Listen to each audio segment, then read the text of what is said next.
Hello, Andrew. How are you today, buddy?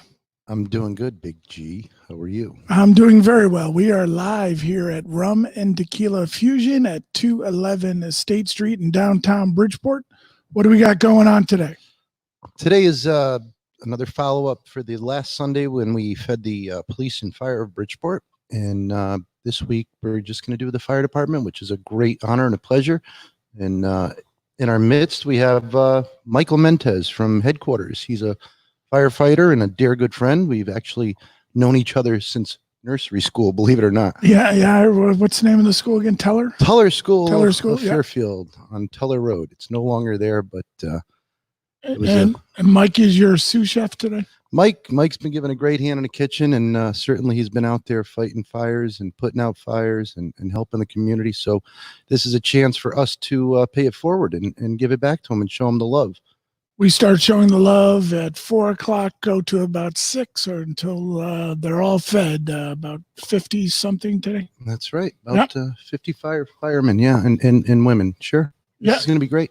What exciting news do we have today? Oh, today we got some really exciting news and truly a great friend. I consider him a real somebody that's always supported me, and he's going to support our foundation today. He's going to be live on this podcast.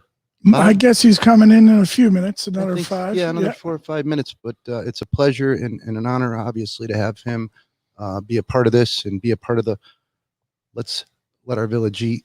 Let's hope the technology allows it to happen without. Well, we did have a glitch last time. We did have a glitch with Eureka, right? That was quite interesting, but things happen. So we have the new screen graphics and everything here, but this is Let Our Village Eat.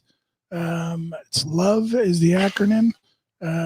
Again, we'll be doing here at Rum and Fusion in downtown Bridgeport today. However, we do have another event tomorrow. Why don't you explain that for those who haven't heard? Well, tomorrow we're going to be feeding the emergency department at St. Vincent's Hospital in Bridgeport, which again is going to be an amazing thing for us. We want to support all of our medical frontliners and obviously our first responders in the village, the community at large, and everybody.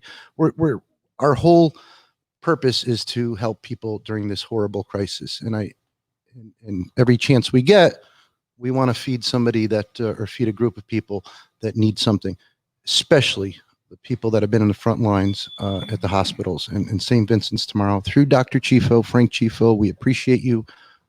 We appreciate your staff and everybody at St. V's and other hospitals across this wonderful state of ours and country. So why don't we talk about the menu today? And are you going to unveil the menu for tomorrow? I'm not going to unveil the menu yet. Does that mean you don't know yet? I do know. I'm just going to, there is something right over there. I think there is. I could mention that. We're going to do some homemade cannolis for them tomorrow, as well as a nice meal. And we're looking forward to it. This is going to be a special one for us because I was actually born at St. Vincent's Hospital in Bridgeport. So I'm going back home. There is my partner in crime on Her Brains, His Looks. Obviously, I'm the looks.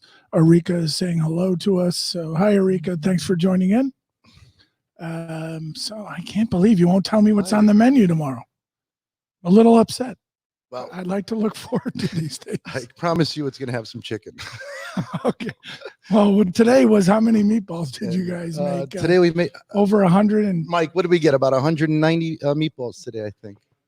Yeah. And made our special homemade bread. The bread today is unbelievable. Yeah, bread it came today. out great today. Yeah, it did. And I'd like to thank Conti's restaurant in Milford for allowing us to use their facilities because they have a wonderful mixer there. And Claudio and his brother Sergio have been giving me a hand rolling dough.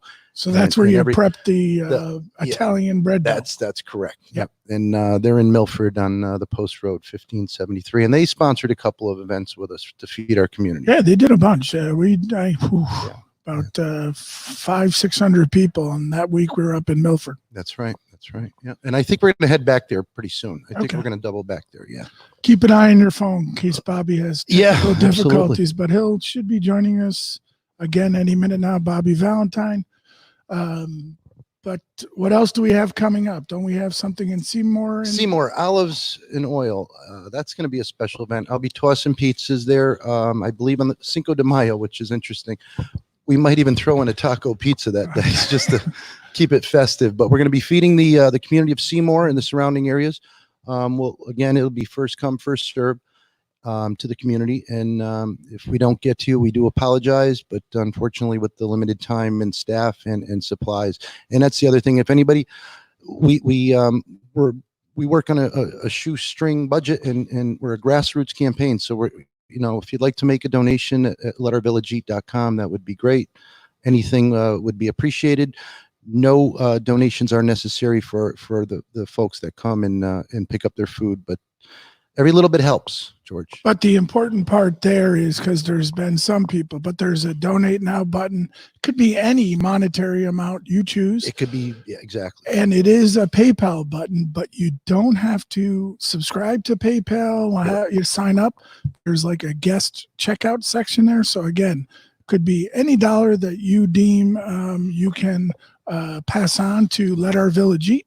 And you don't have to be a subscriber to PayPal. Don't worry about that aspect. That's correct. Yeah. And so, yeah, this is, we had a busy week also with the Hall Neighborhood House. We've teamed up with them. We're now coordinating an effort to feed well over 700 families. And we're going to try to do that next week. As a matter of fact, Wednesday. What? I have to put this on my schedule. Yeah, I know, George. You didn't read your contract, did you? I didn't. But we do have a great event coming Wednesday. I will be there to participate. The Hall Neighborhood House, Bob DiZarenda, the director, and we're going to have some state and local that day. We're going to hand out some groceries to the seniors in that community, and that's what this is all about: is to pay it forward, to help people in need, especially during this time. This has been awful.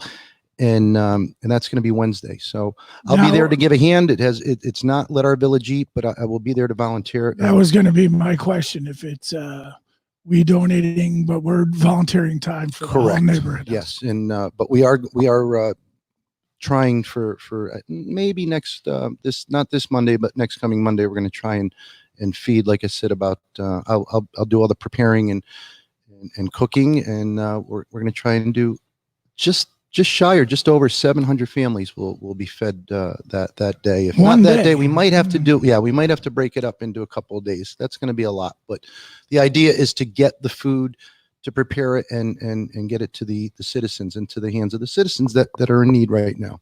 Excuse me for keep looking down, but I'm waiting for Bobby to pop in. He'll be here in a minute. Andrew's got to check his text messages. Bobby says my browser doesn't support your tech. So we're going to get a phone number from Bobby and we'll give him a call. Very good. So Andrew is let me work on that. Well, he's giving me Bobby's phone number.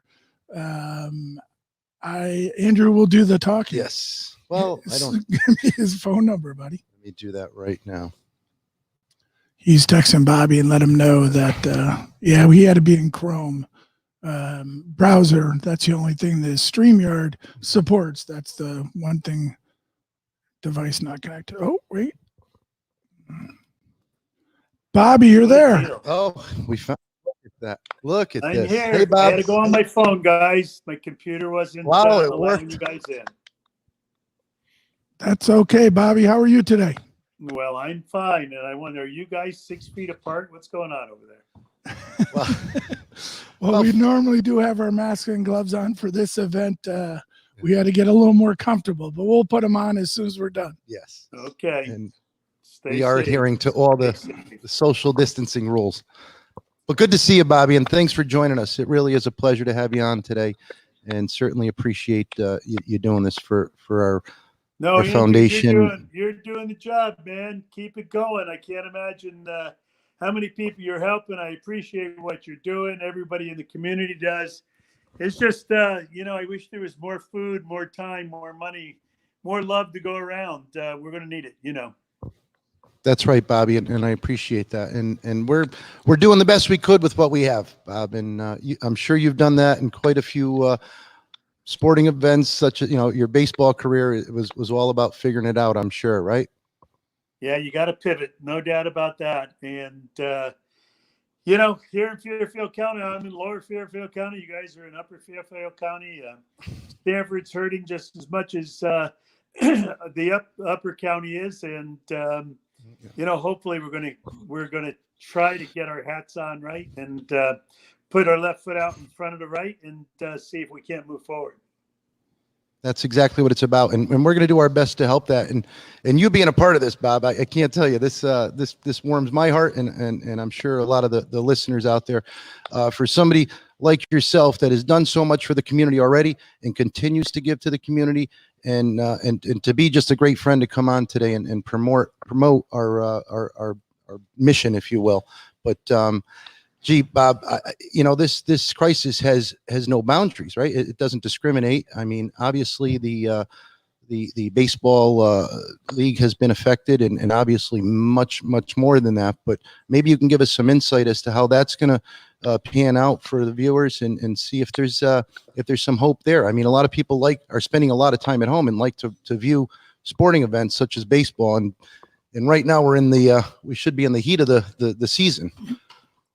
Yeah, it should be warming up anyway. And, in order to win anything, Andrew, you need trust and teamwork. And we're still developing the trust in our community. And I think once we figure out what you can do and what isn't going to spread this ridiculous disease that's been out there, I think the teamwork will come into play, and baseball and basketball and hockey and football and everything will be back, not to normal, but be back playing. The best that I've heard, the best scenario I've heard so far is that Major League Baseball might start up. They might start up down in the non-travel areas of Arizona and Florida, because there's already baseball facilities there where they're not going to need large crowds, and they have great fields, and they have the locker rooms, etc., that are needed to perform, and there won't be any airplane travel, and there won't be in and out of major hotels, but they're still going to have to practice the protocols, and that's what's going to be really difficult on such a large group of people. But if they do that, and if they get off the ground properly, and if they get back into their hometowns and play some games during the season, I've heard they might extend the season into the November time, and then play the playoffs in the World Series in warm weather sites, maybe even in the dome towns where they'll be protected from any of the elements outside. And hopefully by then we'll have ways of protecting the fans and the players and the concessionaires and the parking attendants, protecting them from anything else that might occur during the sporting events. Sure. Yeah, and you being the athletic director at Sacred Heart University, which my father was an alumni or still is. Yeah, and maybe you could give us some insight as well to how the athletes and the students are holding up during this. I'm sure it's been very difficult with the graduation ceremonies being halted and or canceled, if I guess. Yeah. And even the sport, some of your athletes that were going to go on to bigger and better things, I'm sure they still are. But what's that like? What could you tell us about that? Wow. Well, this Zoom, this web conferencing has become quite the norm. We're educating our student body, which is a really good thing. We're trying to, on the athletic side, as the executive director of athletics there, we're trying to keep everyone in shape the best that we can remotely. Sure. All the spring sports championships were canceled, so the games were canceled. We're now looking at the fall sports, and obviously the big one there is football all around the country, and the NC2A, as well as all the individual conferences and all the individual schools, are trying to get some collective wisdom of how football might be able to be part of our daily lives again. And it's a difficult situation, and I think we're approaching that deadline here, which is probably no more or no less than about a month away. where a decision has to be made on whether or not to bring these athletes back, get them in shape, start giving them their summer program so that they can, in fact, hit the turf running, if you will, Sure. in September when football starts up. Yeah, it's very, very difficult. Yeah. Well, listen, but I appreciate you coming on the show today and our podcast. Real quick though, I hope your family as well. I hope everybody that hasn't been too affected by this whole crisis, and truly a pleasure to have you come on today. And I don't want to keep you too much. And Andrew, you're a good man. You know, that Testo name and that Testo brand is very, very big in our community, and you're doing a great job of upholding the tradition of the Testo family. Well, I owe that to my wonderful parents, and I'm sure they're out there listening. Mom and Dad, I love you, and be safe and be well. We lost a family member actually a couple of days ago. My cousin, my distant cousin, but nonetheless a family member, Rena Testo. We love you, and God bless, and to the whole family. So, but Bob, this was really something. I can't thank you enough. You've always been a great friend, a great supporter. And listen, your name, synonymous with sports, but you've always been out in the community, and what you do, it goes without saying that you've always been there and done so much. And we truly appreciate it. Trying to do a little, and hopefully it's a lot. I like That's what right. L.O.V.E. is doing. Keep feeding Thank you. those who need it. And we will. Thank you, Bob. Thank you, Bobby, so much. Bless you. You guys take care. Thanks. Be safe. Be well. That was that great. was awesome. Huh? Wow. That was Bobby V. Yeah. That was amazing. That was amazing. And I hope a lot of the listeners out there today can support Rum and Tequila and all of our sponsoring restaurants that have allowed us to come into their house, basically destroy their kitchen for a few hours and clean it up, obviously. But listen, we go out, we purchase the food, we purchase the goods, the supplies, and I cook, and we have volunteers that help, whether it be a staff member with the restaurant, and we just make it happen. We feed the community, and that's the whole thing is coming together as a village. All of us are touched in one way or another by this horrible crisis, and truthfully, I'm happy to be a part of trying to help and fix it. There's the one of our police officer friends, Omar. Hey, Omar. But to your point, Andrew, hey, Omar, we do have money to go forward and do other events, but please consider, if you have the means, go to letourvillageeat.com, click on the donate button when you scroll down a little bit, and give us a little donation. It would be much, much appreciated, so we can continue to do what we're doing here at Rum and Tequila in downtown Bridgeport. And we got to double back real quick. The Bronson Country Club, folks out there, they just really put us into a whole nother spot when it comes to a fundraising situation, and they helped us out tremendously.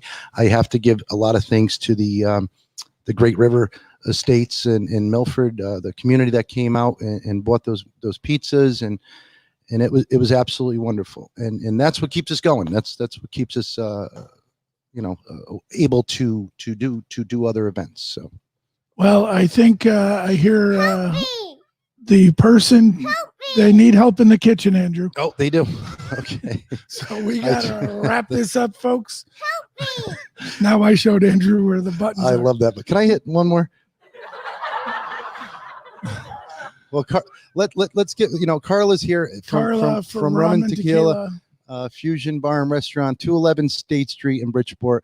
We thank you. We can't thank you enough. And truthfully, this is wonderful, and the community is going to, so much. And everybody's got to come out and support every small business that's out there today that's suffering and going through these horrible times. So, hey, everybody pull together. It will overcome as long as we stay strong, we stick by each other.